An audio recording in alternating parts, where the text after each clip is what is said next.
Good afternoon. This is RCB News, and I am Ryan Bolin. I want to talk about, just for a few brief moments, about another official staff member quitting in the Biden administration. So I'm going to be reading a portion of information from an article I read from the Epoch Times. And then when I'm completed reading that portion of information from that article, I am going to give you my opinion.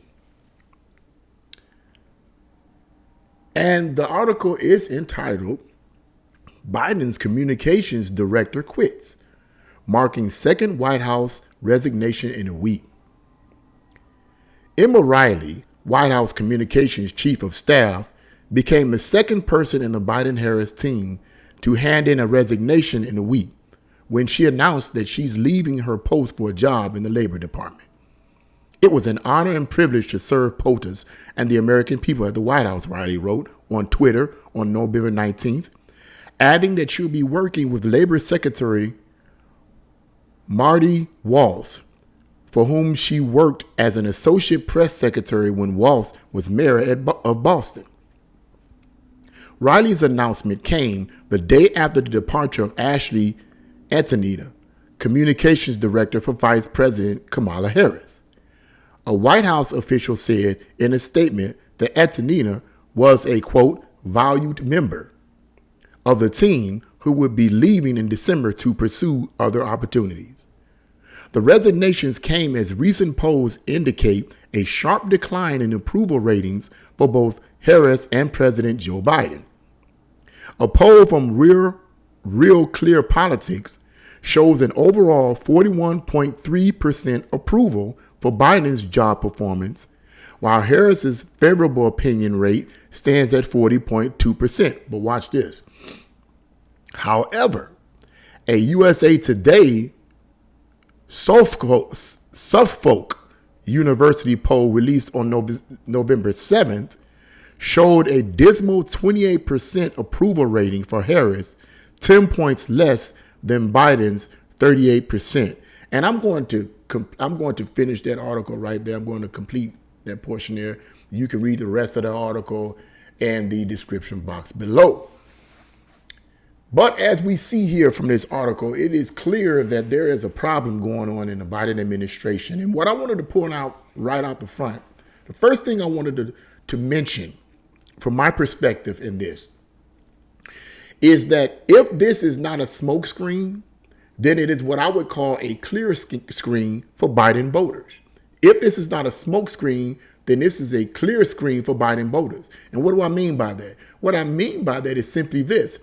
If this isn't some setup by the elites or the powers that be that try to trick people into believing that we have a choice or whatever the case may be in the situation, if this isn't some smokescreen to try to get everyone's direct attention off of Biden, whatever the case may be, and this is an actual free will situation happening with the resignation of this individual, okay, then it is what I would call a clear screen for Biden voters, which simply means that this is helping people who may be disillusioned about supporting Biden and Kamala Harris, and help them to see clearly that maybe perhaps we made a mistake.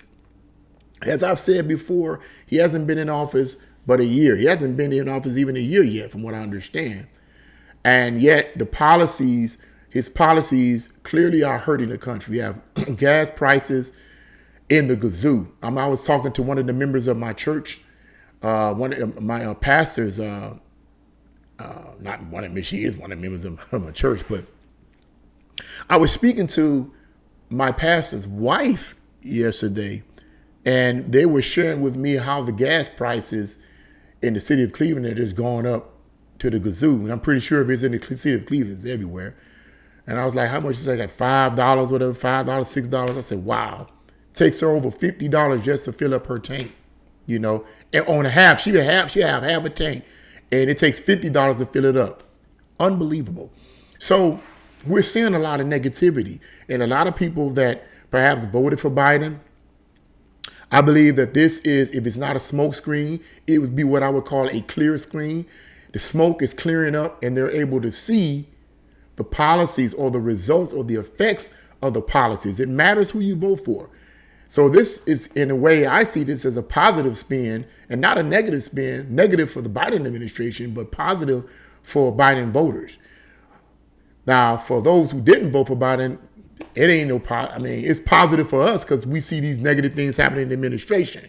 But we don't need to smoke screen or no clear screen or smoke screen. It don't matter for those who didn't vote for Biden. For conservatives, it don't matter for them because they already knew. I knew, and millions of other conservatives knew that the man's policies would hurt the country.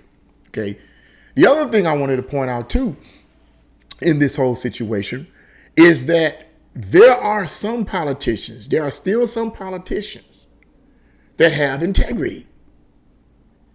All the politicians are not far left radicals.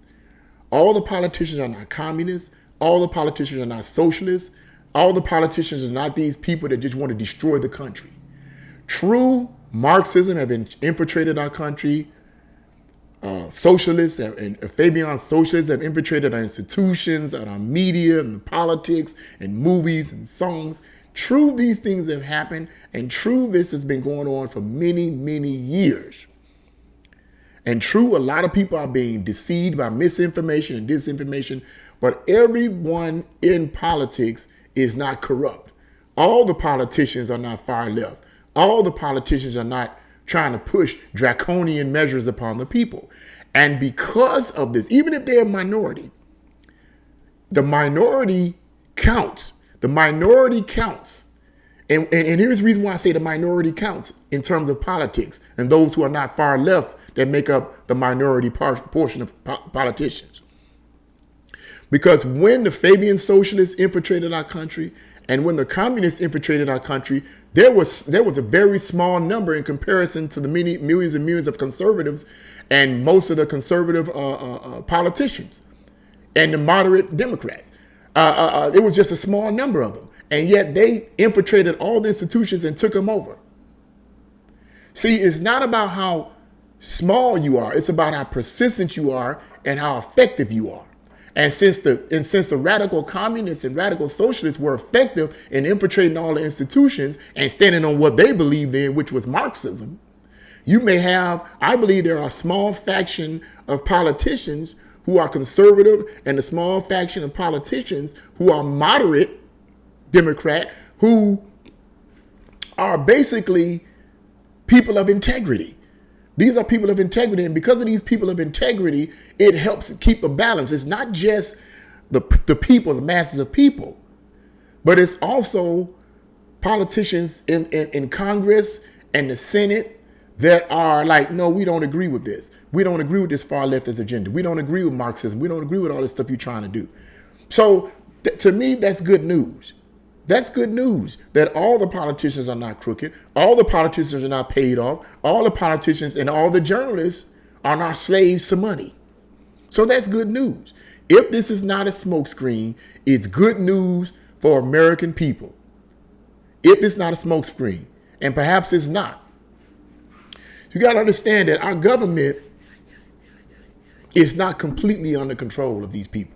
It's not completely controlled. I tried to share this information with an employee some time ago, and I was basically trying to encourage him not to be so quick to want to leave America because he wanted to leave America.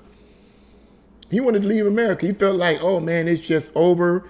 You know, we got these extremists in the White House and this and that and woo, woo, woo, woo. And he was just discouraged, you know. He was like, and I said, if you do that, it will be one less conservative voice that the people, or one less reasonable voice that the people will not be able to hear here in America. We need people. America needs people like you. That's number one, I told him. And number two, I said, it's not as bad as you think it is. Yes, it's rough, but it's much better here in America than it is in a lot of these other countries. Where are you going to go? He said he had a friend that went to Russia. So I'm going to Russia. Come on, man. And I also told my other coworker the same thing that this coworker told me. No offense to the person. If you listening to this, no offense to you, brother. I'm just trying to make a point. He said, no, it wouldn't be any better there. And you might go to certain sections of Russia or whatever, but come on now, you're not going to have the same freedoms there. Just because you have freedom of the press, well, they got more freedom of the press there because President, whatever his name is, I forget the president of Russia, made that statement. Oh, come on, man. Well, I'm supposed to be happy because the president of Russia made a statement that they have more freedom in their media than we do here in America. So I'm supposed to be like, oh man, you know what, you're right. Let me go on over there to Russia because I'll have more freedom of expressing myself in the media. Come on, man. Okay, what if that's true and I go over there and I may have more freedom in the media, but no freedom in other areas? Come on, man. You got to balance this thing. So I think that I tried to explain to him it's not as bad as it looks. So all the factions are not under complete control yet. Maybe it might get their way, maybe it might not. Hopefully we pray to God, and I pray to God that it don't happen. Okay. But I just wanted to bring that out right there. This situation with Kamala Harris. I like the fact that the other portion of, I want to say before I close this, about that section in the article that stated that her approval rating was like at 40 something and her approval rating was like at 38 and Biden's at 40. But then they said another poll was taken that stated her approval rating was at 28%. I believe that approval rating. Because you got to think about it. And I said this before. I'm hearing a lot of news about people not liking Kamala Harris. When she was running, and I'll say this again, when she was running against Biden in the campaign, the Democratic campaign for presidency, she called Biden a racist. She said it out of her own mouth. But not only that, not only did she call Biden a racist, but her numbers was terrible. She had to literally drop out. Why did she drop out? Because she wasn't getting any support. So if she wasn't getting any support of the people, why would they support her now?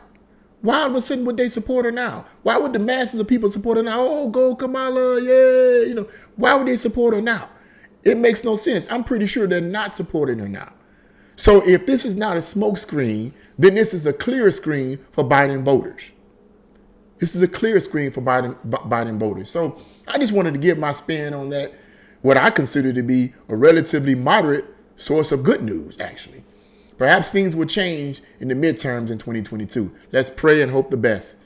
But if you guys have any comments, leave your comments in the comment section below. What do you think about this? Do you think this is a smokescreen, a setup? Do you think this is really happening? Do you think this would contribute to a positive spin in the 2022 election and perhaps a positive spin in the 2024 election? What do you think about that? Leave your comments in the comment section below. If you like this video, press the like button, share this video, and subscribe. God bless you all, and see you again on RCB News.